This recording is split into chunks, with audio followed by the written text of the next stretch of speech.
पाहताय JB TV news. बातमीत सत्यता हीच आमची ओळख। नेर तालुका निर्मितीच्या मागणीसाठी नागरिकांची निदर्शने। धुळे जिल्ह्यातील नेर तालुक्याला स्वतंत्र तालुक्याचा दर्जा द्या। धुळे जिल्ह्यातील नेर गावाला स्वतंत्र तालुक्याचा दर्जा द्यावा या मागणीसाठी नेर तालुका कृती समितीच्या वतीने निदर्शने करण्यात आली। यावेळी नागरिकांनी प्रशासनाला निवेदन देऊन नेर गावाचा नव्या तालुक्यात समावेश करण्याची मागणी केली आहे। यावेळी गावकऱ्यांनी सांगितलं की नेर हे गाव भौगोलिकदृष्ट्या मध्यवर्ती ठिकाणी असून परिसरातील अनेक गावांसाठी ते सोयीचं केंद्र आहे। नेर इथं विविध शासकीय सुविधा उपलब्ध असून प्रशासनिक दृष्टीनेही तालुका मुख्यालयासाठी योग्य ठिकाण असल्याचं सांगण्यात आलंय। तसेच परिसरात सुमारे 50 ते 60 गावांचा कारभार नेर येथून प्रभावीपणे चालवता येऊ शकतो। त्यामुळे नवीन तालुका निर्माण करताना नेर गावाचा प्राधान्याने विचार करावा अशी मागणी नेर कृती समितीने केली आहे। या मागणीसाठी स्थानिक नागरिक व समिती सदस्य मोठ्या संख्येने उपस्थित होते। तसेच प्रशासनाने या मागणीची दखल घेऊन लवकर निर्णय घ्यावा अशी अपेक्षा व्यक्त करण्यात आली आहे। प्रतिनिधी परीक्षित परदेशी, धुळे।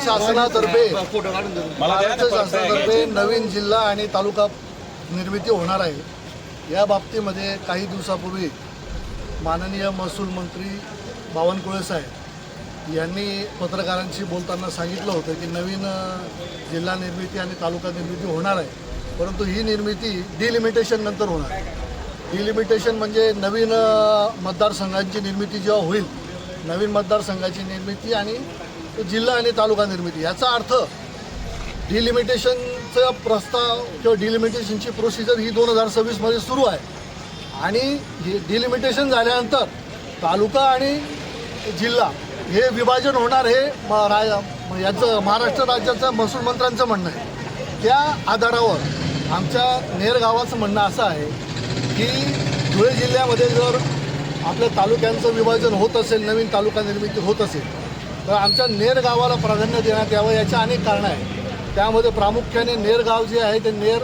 धुळे आणि साक्री तालुक्यामध्ये मध्यवर्ती नॅशनल हायवेवर आमचं गाव आहे। आमची मोठी बाजारपेठ आहे।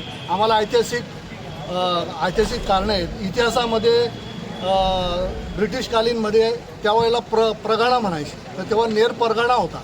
आजही तुम्ही बघा, मोराणे प्रनेर, शिरदाणे प्रनेर असं लावलं जातं। म्हणजे त्या काळी ब्रिटिश हे नेरच्या रेस्ट हाऊसवरून कारभार पाहायचे। त्याचप्रमाणे नेरची लोकसंख्या ही मोठी आहे, 25,000च्या पुढे लोकसंख्या आहे।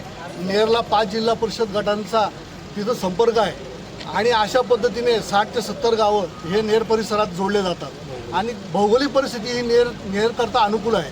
आणि जसं बावनकुळे साहेबांनी सांगितलं त्यांच्या बाईटमध्ये की भौगोलिक परिस्थिती बघूनच तो निर्णय घेतला जाणार आहे। तर आमचं शासनाच्या म्हणण्याच्या आधारावरच आमचं म्हणणं असं आहे की तुम्ही जर नवीन तालुका करत असाल तर नेरला प्राधान्य देण्यात यावं। नेर आणि नेर गावासाठी प्रॉपर आमच्याकडे गावठाण भरपूर आहे।